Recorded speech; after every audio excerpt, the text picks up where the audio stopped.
ఈ రోజు భారతదేశం అన్ని దేశాల కంటే రిలీజియస్ మైనారిటీస్ పైన ఒత్తిడి తీసుకొని రావటంలో, వారిని హింసించడంలో ప్రపంచంలో ర్యాంక్ నంబర్ 1 మనం. నంబర్ 1 ర్యాంక్ మనమే. మొన్నే వచ్చింది. రిలీజియస్ మైనారిటీస్ అంటే మనమే. మనలను హింసించడంలో భారతదేశం నంబర్ 1. పాకిస్తాన్ కాదు, ఆఫ్ఘనిస్తాన్ కాదు, సోమాలియా కాదు, ఎవరు కాదు, భారతదేశం.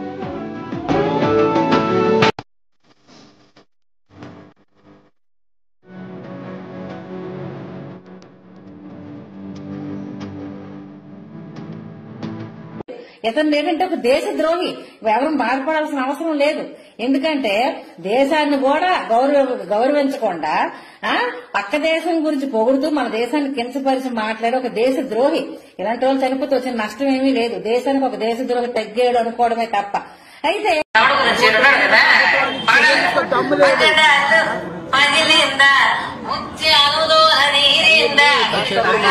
కొట్టించి ఊళ్ళో నిలబెట్టకపోతే ఆ సైతాన్ని చూస్తూ ఉన్నాడు. మీరు వదిలిపెట్టే ప్రసక్తే లేదు. ఎందుకు చర్యలు తీసుకోవట్లేదు గవర్నమెంట్? ప్రభుత్వం ఎందుకు స్పందించడం లేదు?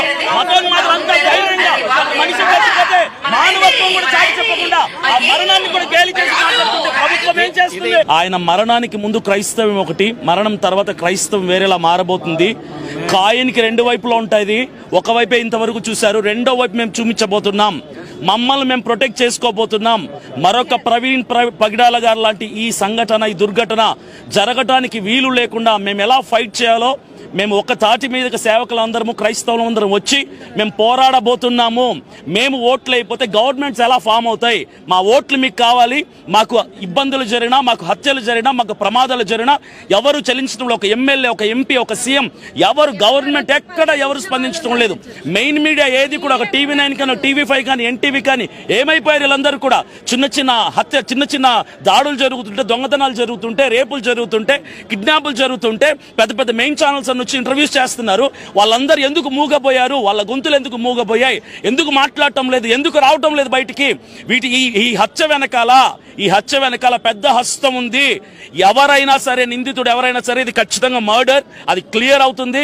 ఫుటేజ్ కూడా ఇప్పటి వరకు 2 రిలీజ్ చేశారు. ఎంతసేపు కొవ్వూరు టోల్గేట్ దగ్గర ఉన్న ఫుటేజ్, తర్వాత ఆ బండి పడిపోయిన ఫుటేజ్ తప్ప దానికి ముందు ఉన్న ఫుటేజ్ ఎందుకు రిలీజ్ చేయట్లేదు? విజయవాడ నుంచి కొవ్వూరు బ్రిడ్జ్ వరకు చాలా టోల్గేట్స్ ఉన్నాయి. ఆ సీసీ ఫుటేజ్ ఎందుకు బయటికి రావట్లేదు? ఎందుకు రానివ్వటం లేదు?